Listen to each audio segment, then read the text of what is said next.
Welkom by die Ligpunt Kerk podcast.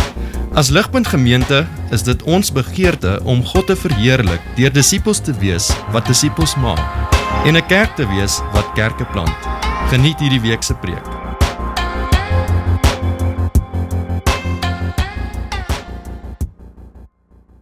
Ons skop ons reeks af vanaand Jesus plus niks.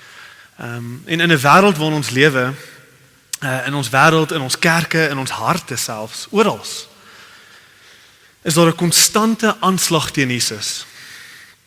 En hierdie aanslag gaan nie weggaan nie. Dit gaan erger word, dink ek. Ons sien dit selfs duisende jare terug in die kerk van Kolossense, hoe Jesus aangeval word. En so, dis hoe die boek van Kolossense ons help.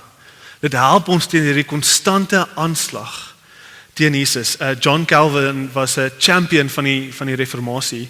Hy skryf oor Kolossense en hy sê, this epistle, to express it in one word, distinguishes the true Christ from a fictitious one. Dis is powerful, dis wat ons nodig het. In die midde van hierdie konstante aanslag teen Jesus gaan Kolossense vir ons, vir aandiens, 'n ware prentjie gee. Nie 'n fictitious prentjie nie, 'n ware prentjie gee. Nie 'n opgemaakte, gemaklike klein Jesus nie, maar inteendeel 'n baie groot prentjie van Jesus, sodat hy alleenlik genoeg kan wees vir ons. Sodat ons nie hoef te hardloop na allerlei goedjies om by te sit om Jesus genoeg te maak nie. En dit is waarvoor ek opgewonde is. Ons skop ons reeks af in hoofstuk 1 in die eerste 8 verse. So ons gaan nou daar begin, maar ek wil graag vir ons het baie gebed is so belangrik, so ek voel nie eers skaam nie, ons moet weer bid. So sal julle net vinnig weer saam met my bid, asseblief. Vader, ek wil net bid, dankie dat U my gehelp het hierdie week, dat U in my hart gewerk het en in hierdie preek gewerk het ten spyte van my. Dankie dat die evangelie my beskerm het, my behoed en bewaar het, en dat U goed genoeg was vir my hierdie week, ten spyte van my hart. Praat met ons vanaand, bid ek, in Jesus naam alleen. Amen.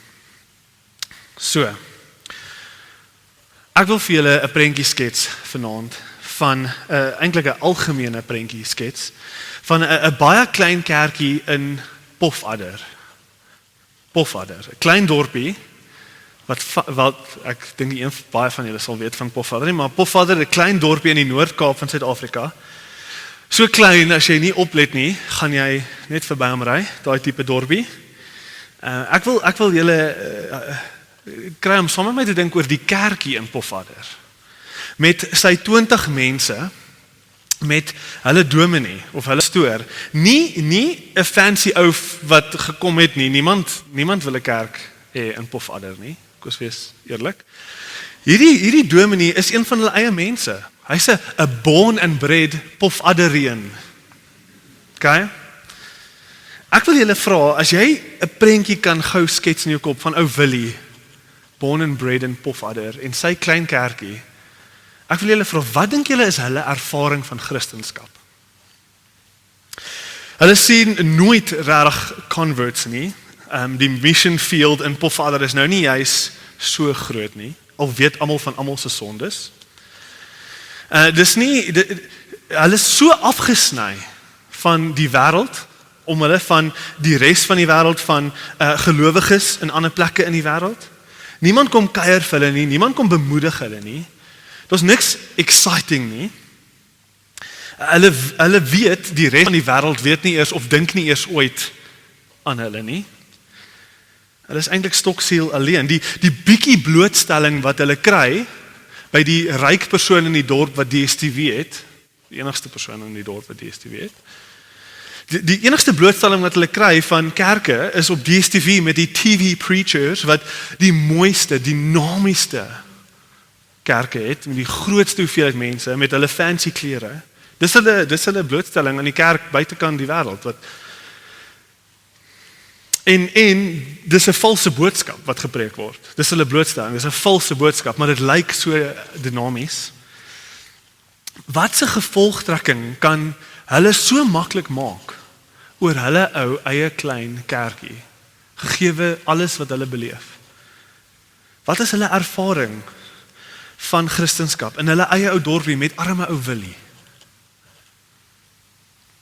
Sien, hulle kan natuurlik dink, daar's iets fout met hulle. Of met hoe hulle iets doen, of met wat hulle glo, of hulle dink ons moet alles verander, ons is net nie goed genoeg nie. Ag, ons het so min, ons kan nie goed genoeg wees nie. Ons moet iets verander, ons moet luister met na daai ouens sê, hierdie arme ou klein kerkie gaan, die fout wat hulle kan maak, of die gat waarin hulle kan val, is ons kort meer van iets. Die woord en Jesus is net nie goed genoeg nie.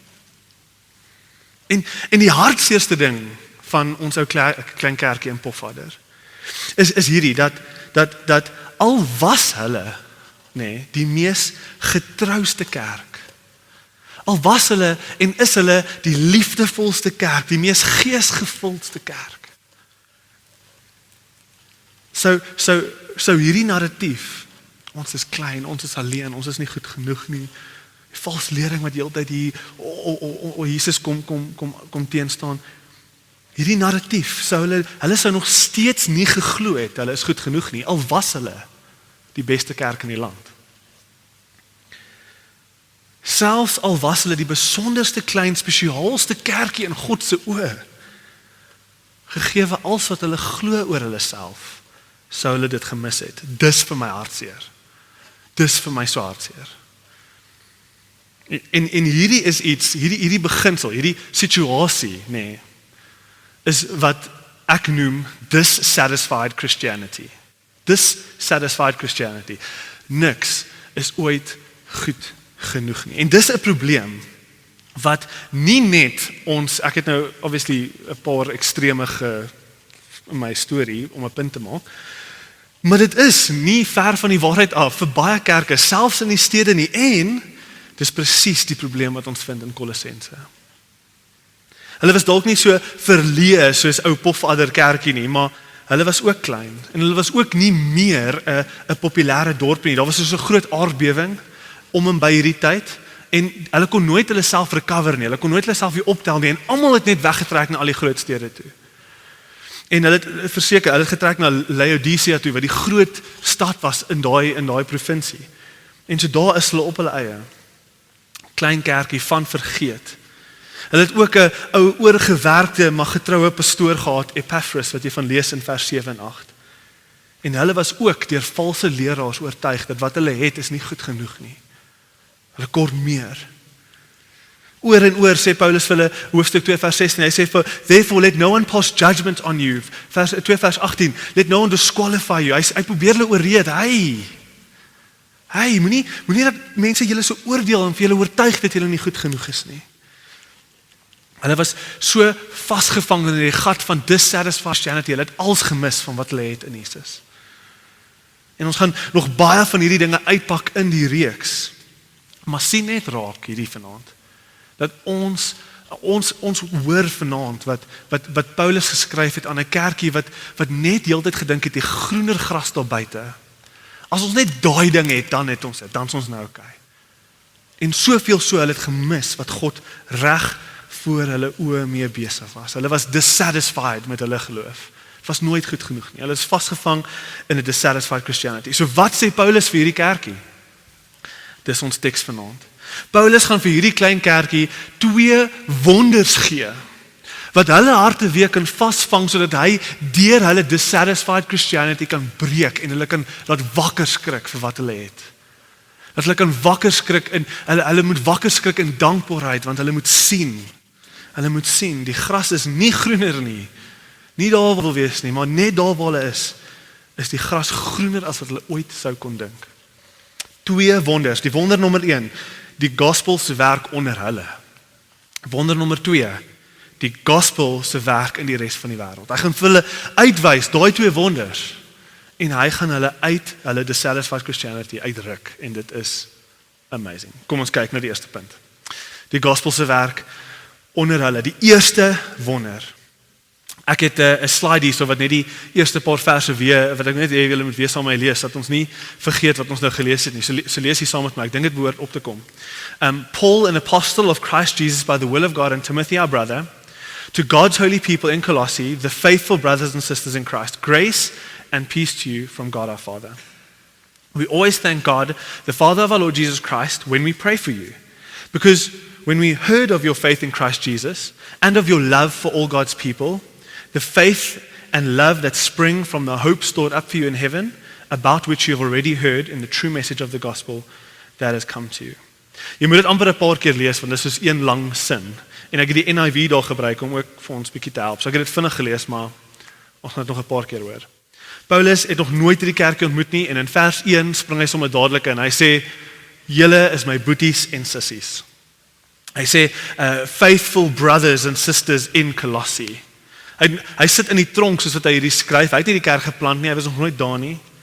En hy begin en hy sê, julle is my familie, julle is my boeties en sissies. Ek skryf aan julle. En hierdie is 'n klein ding, maar ons praat altyd by aandiens van die feit dat kerk 'n familie is. En so dis bietjie van 'n side punt, maar ek dink dis belangrik om te sien. In die begin van elke brief wat Paulus skryf, sê hy, julle is my familie. Hy sê dit vir kerke wat hy geplant het, en hy sê dit vir kerke wat hy nog nooit ontmoet het nie. Jesus word gevra in sy eie bediening, wie is jou familie, in Matteus 12. En dan sê Jesus, hy kyk nie na sy stiefboeties, hy kyk nie na sy ma nie, hy kyk na die disippels om hom, en hy sê, hierdie is my familie. Hierdie is my familie, hierdie is my boeties en sissies. En deur dit te sê, wat Jesus sê is, hierdie is die mense waarvoor ek enigiets sal doen. Hierdie is die mense waarmee ek lewe wil doen, hierdie is my familie. Ek gaan 'n pad stap met hierdie mense. Hulle gaan my ondersteun en ek gaan hulle ondersteun. En die gospel maak 'n familie. Dit maak jou nie net 'n familie van die mense wat hier in hierdie kamer sit nie, dit maak jou 'n familie van elke liewe ander gelowige reg oor die wêreld, of jy hulle al ontmoet het of nie. En net hier in die begin van die brief, wil ek jou uitnooi om te sien, dat as kerk nie vir jou en vir my, as kerk nie vir ons meer word as net 'n plek waarna toe ons elke nou en dan toe gaan nie. As kerk nie vir ons meer word as 'n social club waar ek vriende kan maak, as dit nie meer is as dit nie. As dit nie meer is vir ons as 'n plek waar ons elke nou en dan na toe gaan om vinnige geestelike inspuiting te kry, want ek het 'n bietjie van 'n slegte week gehad. As dit nie meer word as dit nie, gaan jy altyd dissatisfied wees. Jy gaan altyd dissatisfied wees met jou kerk en met jouself. Gaan altyd 'n leemte wees. Gaan altyd dissatisfied wees met jou eie geloof en met jou kerk. Jy gaan nooit die werklike seën van die kerk kan beleef nie, want jy sien hulle nie as jou familie nie. Jy sien hulle nie as jou familie nie. Jy gaan altyd soos iemand wees wat yskoue oorskiet kos eet. Jy weet daai wat so dag of 2 in die yskas is. Dit gaan jou dalk voed. Jy weet jy kan dit eet en dit gaan jou dalk voed elke nou en dan as die kerk nie vir jou familie is nie. Maar dit is heeltemal anders. Dis glad nie soos 'n lekker, warm, tuisgemaakte ete uit die oond uit met die familie om die tafel nie. Kyk, dis die ervaring van kerk as 'n familie. Warm, tuisgemaakte ete met my familie. Dis meer as net die kos, dis familie man, dis meer. En tot kerk nie vir ons die familie word nie, mis ons uit. En ons gaan dissatisfied wees, ons gaan altyd fout vind. Want ons mis uit op soveel van wat die woord vir ons sê kerk is. Maar dis die side note. Kyk wat sê Paulus vir sy familie. Hy sê in vers 3, we always thank God, the Father, our Lord Jesus Christ, when we pray for you. We always thank God for you, Colossense.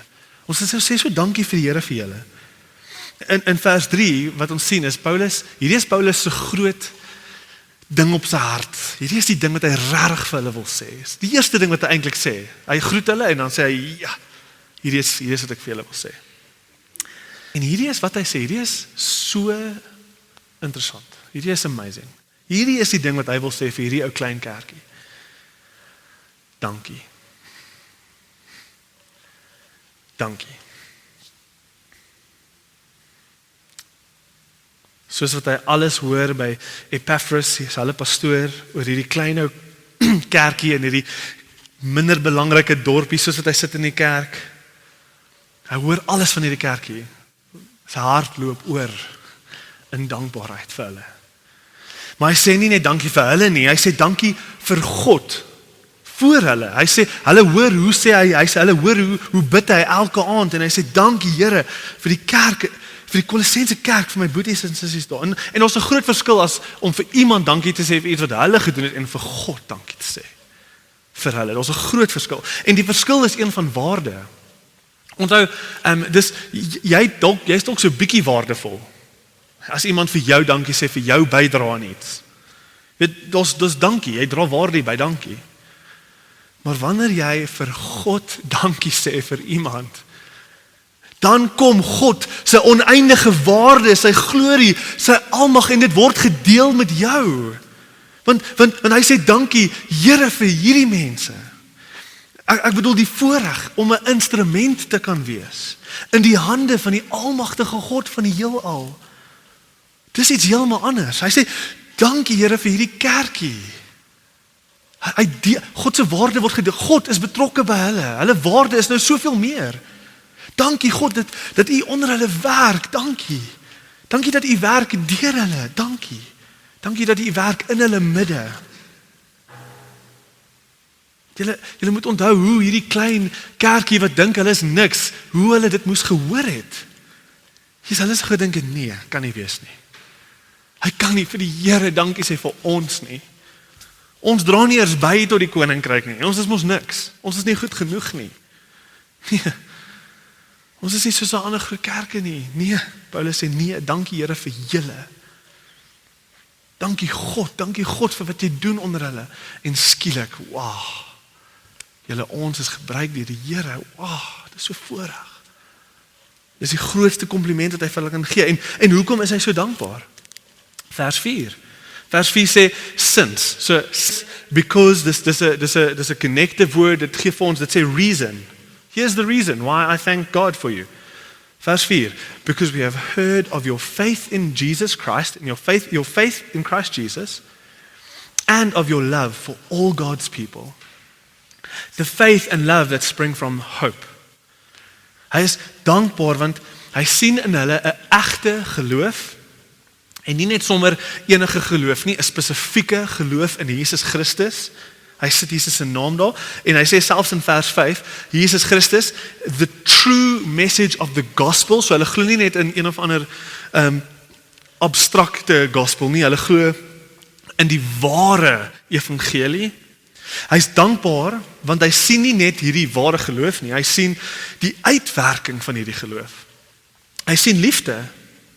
Ons vertalings maak dit nie super duidelik nie, maar die manier hoe hierdie gelees moet word is, because we have heard of your faith in Christ Jesus, hierdie is hoe ons dit moet lees.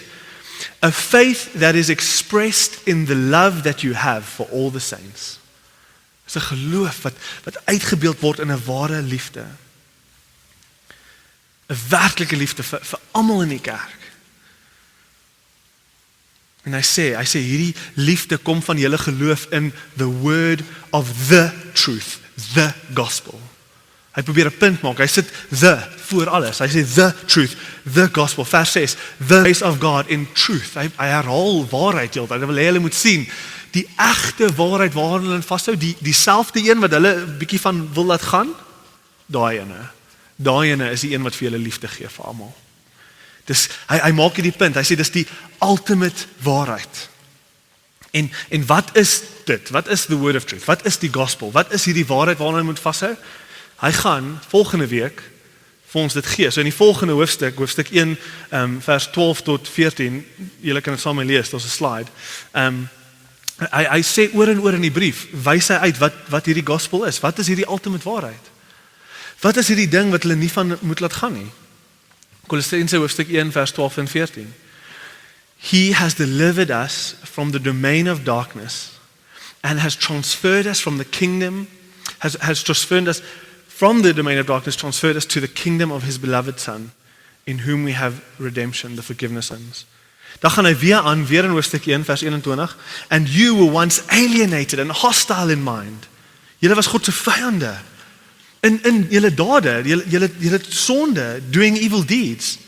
But now he has reconciled you in his body of flesh by his death in order to present you holy and blameless and above reproach. Jy was 'n God se vyand, jy was in sonde en dan kom Jesus en hy gee jou sy geregtigheid en nou staan jy in God se teenwoordigheid blameloos, heilig, above reproach. God kan nie meer fout in jou sien nie.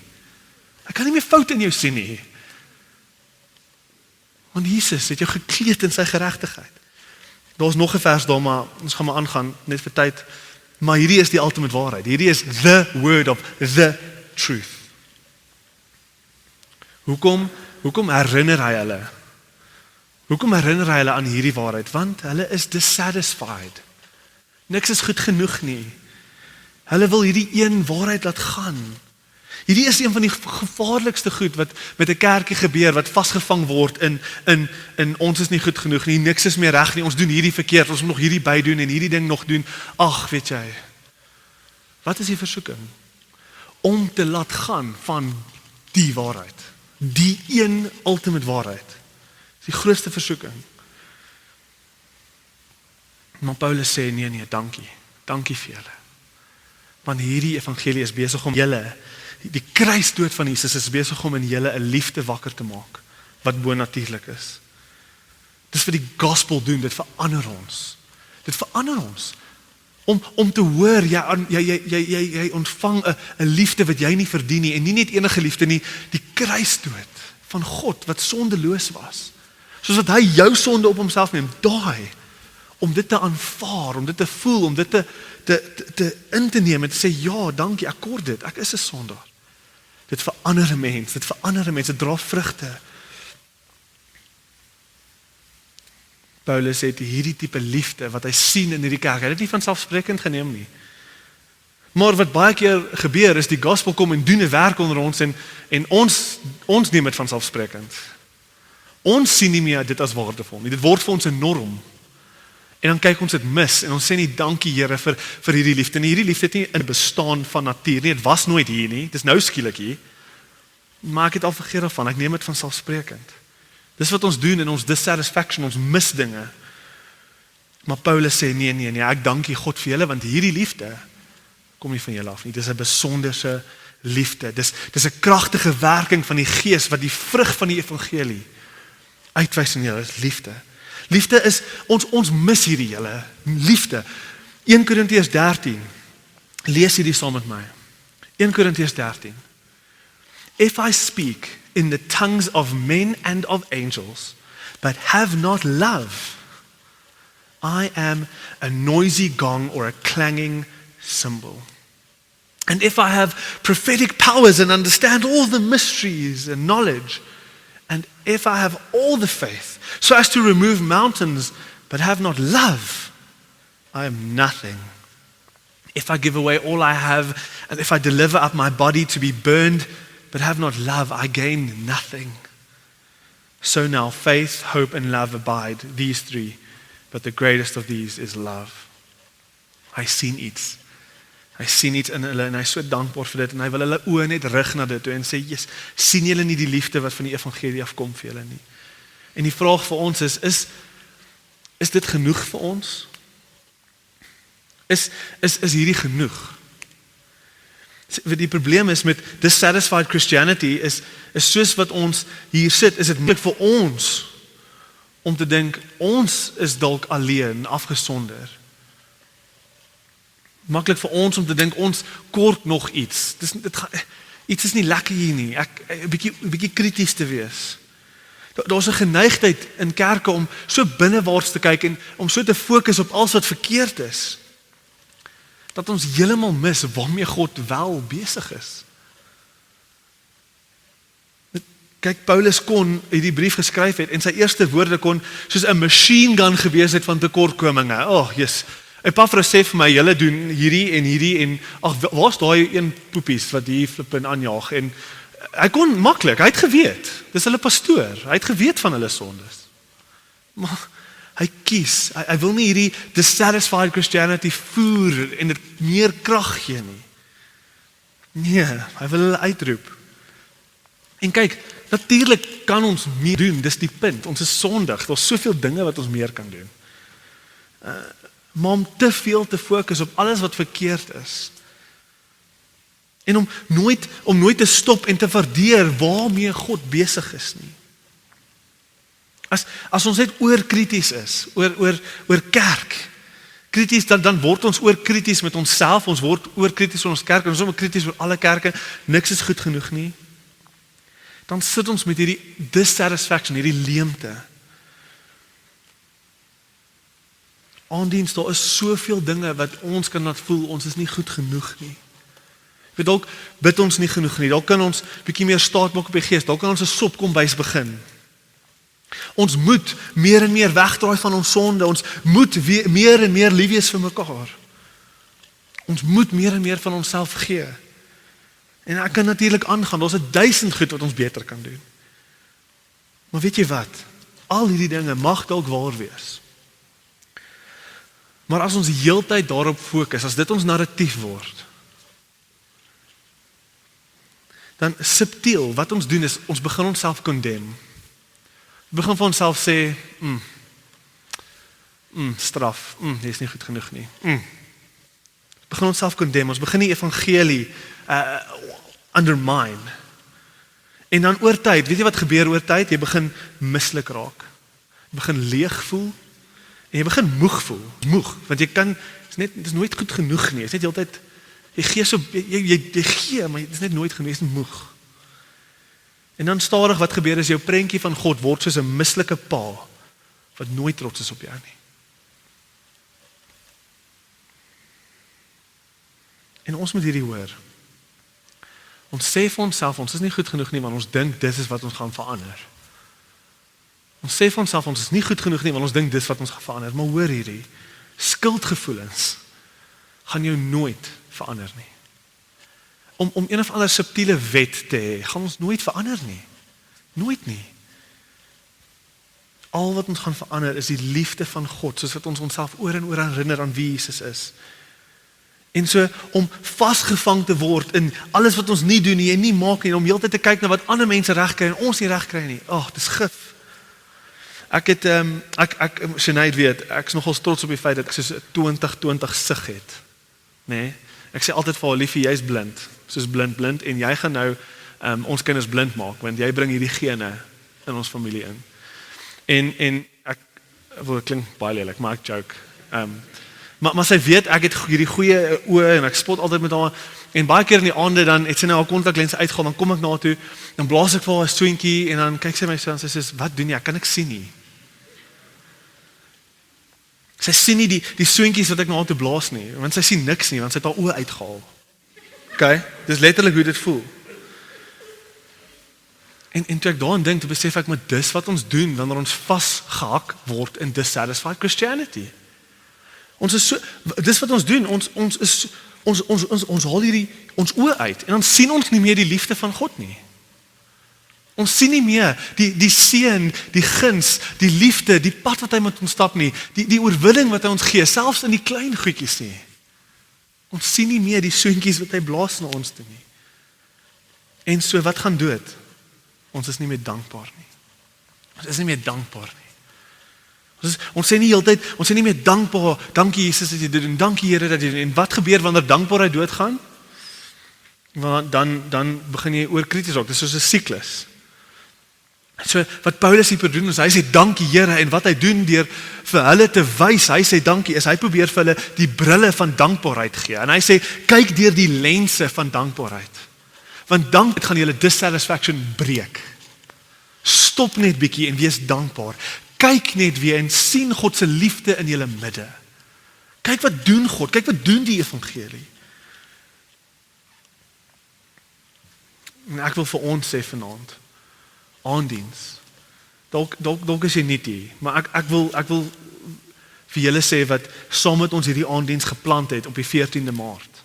Ek wil vir julle sê, dis nou amper 3 maande en kyk wat het God gedoen.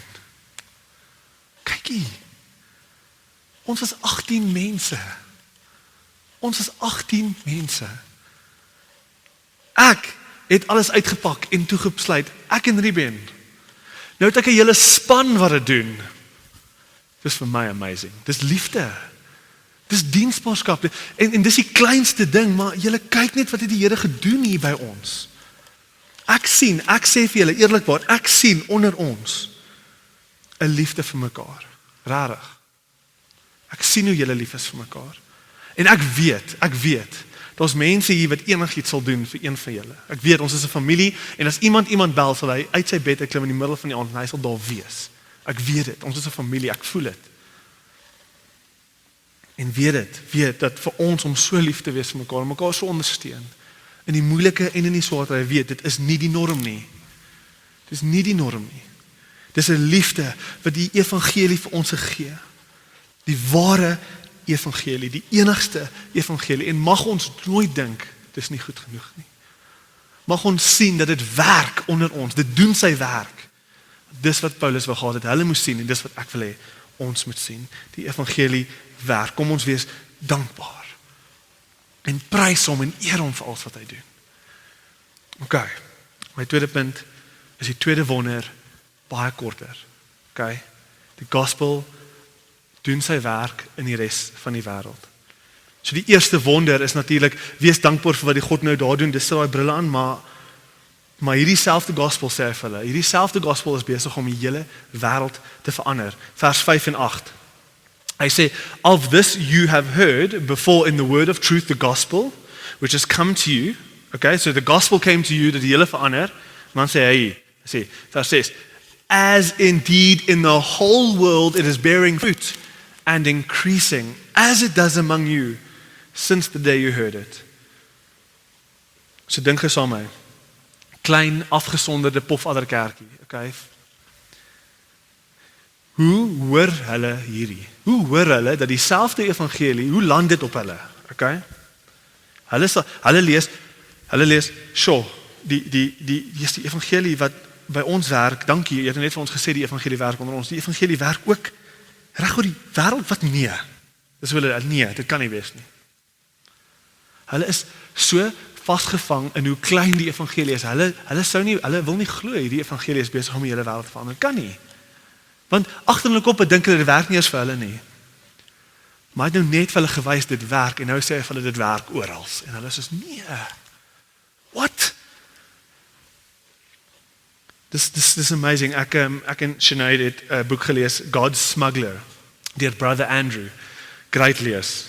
Het gaan oor 'n ou wat kerke wil bemoedig en 'n sendeling is in agter die rooi gordyn, so ergens in al die kommunistiese lande in Rusland. En dit gaan oor hoe hy met sy blou volla ry na kerke toe wat al vir jare vasgevang is in kommunisme. Vir jare werk die regering aktief om Christendom dood te maak, nê? En niemand kan in of uit die land nie. En hy ontmoet hierdie klein kerkie, soos hy ontmoet 'n pofadderkerkie. 'n klein vergete kerkie. En hy praat met die pastoor. En hy sê, hy praat oor hoe het sy pastoor sy besoek ervaar. Okay? Lees hierdie quote saam met my. Brother Andrew praat oor hoe hy hierdie klein pofadderkerkie ontmoet het. Hy sê hierdie: At the end of my little talk, the pastor said something most interesting. We want to thank you, he said, for being here. Even if you had not said a word, just seeing you would have meant so much. We feel at times as if we are so alone, as if we are all alone in our struggle. Kyk, dis hoe kerke kan voel. Dis hoe kerke kan voel, alleen. Ons hou vas aan die evangelie, het voel nie altyd of het werk nie, ons sukkel en al die probleme, en dan dink ons, ja, maar ons is net so alleen in hierdie. Geen ervaring van die buitewêreld nie. Die evangelie waar ons vashou, ons wil eintlik weet, werk dit? Partykeer sien ons dit nie in ons eie lewens nie, maar daarom wil ons sien, kan ons vashou, want dalk kan ons sien dit werk op ander dele. Paulus sê, ja, is besig om die uithoeke van die bekende wêreld uit te versprei, en is besig om elke tong en nasie te verander. Kolossense, dit is, julle is nie alleen nie. Jo, imagine hoe dit vir hulle moes gewees het om dit te hoor. Maar ons kan self so voel hier in Pretoria. Ons kan self hier waar ons nou sit alleen voel in ons koninkrykswerk. Ons kan vergeet hoe powerful die gospel besig is om te versprei na die uithoeke van die wêreld toe. Ons kan dit vergeet. Ons hou vas hier aan die evangelie, dieselfde evangelie wat baie kerke in Pretoria al weggegooi het. Baie kerke het al hulle rug gedraai op die ware Bybelse evangelie. Ons hou vas aan dieselfde evangelie. Dieselfde evangelie wat mense dalk bietjie offend, want dit moet hulle uitnooi om eers hulle sonde raak te sien. So ja, dit maak dalk 'n paar mense kwaad. Maar dis dieselfde evangelie. Ons hou vas, al maak dit mense kwaad, ons vat sonde ernstig op, want die evangelie vat sonde ernstig op, so ons hou vas. Ons hou vas, want ten spyte dat die hele westerse wêreld besig is om weg te draai van al die kerke, al die mense, want hulle tolerance. Ons moet tolerate. Mense kan doen net wat hulle wil, al beteken dit hoe sleg vir hulle, ons moet hulle tolerate. So julle is sleg, al word ons vervolg, ons hou vas. Maar ons kan so alleen voel in dit, aandiens. Ons het 'n visie hier om die evangelie te versprei onder jong mense in Pretoria. Dis ons hart. Dis ons hart. Hierdie evangelie, ek wil vir julle sê, het begin met Jesus en sy 12 disippels. Dit het begin met 12 disippels. En toe daai 12 disippels hulle lewens opgeoffer het vir wat hulle in glo, die suiwer evangelie, hulle het hulle lewe opgeoffer om die suiwer evangelie te bewaar. Toe, na hulle het vele ander oor die eeue van die kerk se bestaan hulle lewens opgeoffer, die laaste 2000 jaar ook, om die suiwer evangelie te bewaar. Vir die laaste 2000 jaar, soos wat dit aangaan, het die evangelie nooit, hy was nog nooit geteenkant nie. Hy het nog nooit opgehou versprei nie, hy het nog nooit ophou increase nie, en bearing fruit nie, en uitgegaan na die uithoeke van die niks nie. Maak nie saak hoe vervolg die mense was nie, maak nie saak wat se lande in hulle was nie, wat se tipe regerings, elke regering het al die evangelie probeer teenkant. China, Noord-Korea, Rusland, elke tipe regering het al elke tipe metode gebruik om die Christene te breek. Lelik te breek. En in 2000 jaar het die evangelie nog nooit opgehou versprei word nie. Het nog nooit opgehou groei nie. Die evangelie het in die laaste 2000 jaar alles oorkom. En hy groei steeds en ons moenie dink hy gaan ophou nie. Ons moenie dink hy gaan ophou nie. Dieselfde werk wat die Here hier doen hy reg oor die wêreld, hoor dit. In China met sy 1.4 biljoen mense en hulle het 'n verskriklike aggressiewe regering. Die regering weet nie wat om te doen met die ondergrondse kerk nie, so groei dit nie. Die laaste betroubare stats wat ons het is iets soos 15 miljoen Christene wat ergens in kerke wegsteek. Dit was in 2002. Die ondergrondse kerk kan nie beheer word deur China nie. Ek het hier 'n klein excerpt wat teens ek kan die prentjie opsit. Dis 'n girl, haar naam is Ruth. Dis nie haar regte naam nie, maar sy het hierdie ding op Open Doors en hierdie is net 'n stukkie wat sy met Open Doors gedeel het. Sy is in Eritrea, so dis bo in Afrika, 6de mees vervolgde land op hulle watchlist. Okay, so dis 'n verskriklike vervolgde kerk. Hoor wat sê Ruth. Sy sê, in prison, one of my main purposes as a Christian was to evangelize. Of course, it is forbidden to do it openly, but we did it at night when everybody was asleep. But it was difficult. People in prison are passing through different frustrations and experiencing different levels of depression. Only some people loved what we taught and shared. Some of them even tried to cover for us. We saw many conversions. The gospel can't be chained. If there's one thing that I've learned through the years of serving God and His church in Eritrea, it is that the gospel cannot be chained. No matter how dark things may appear, God's light is always victorious. I spent years in prison, but even there, God gave me the strength to share the good news of the gospel. Maar nie net daar nie. Gaan na die volgende slide toe. Weet ons hoe die Here besig is om te werk in Suid-Afrika. So daar's net een stat, ek het nie baie tyd nie, daar's net een stat wat ek julle wil wys.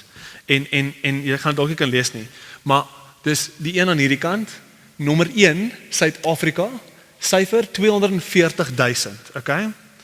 240,000, as jy daar staan, average active users per day. Average active users per day in Suid-Afrika, nommer 1 in die wêreld, okay? 240,000 mense elke dag. Raai waarvanaf kom hierdie stats vandaan? Hierdie is stats van die YouVersion Bible Reading App. 240,000 Suid-Afrikaners, die meeste in die wêreld, lees hulle Bybel elke dag op die app. Hoeveel keer het ons al in 'n dissatisfied Christianity gepraat oor ons land? Hoeveel keer het ons al gesê, God, jy werk nie in ons land nie. Ons land is gemors, hierdie en dat, en selfs somme 'n klomp onnodige rassistiese nonsens. Ons is die eerste in die wêreld wanneer dit kom by mense wat hulle Bybels lees. Die Here is aan die werk in Suid-Afrika. En ek sê vir julle, dis dieselfde ware evangelie wat hier werk. Ons moet aanhou. En die boek van Kolossense gaan ons moet aanhou. En as die Here 12 mense kan vat en hy kan die wêreld verander, wat kan hy doen met 240,000 Suid-Afrikaners wat lief is vir hom? Ek sluit af julle. Daar is soveel aanslagte teen die kerk.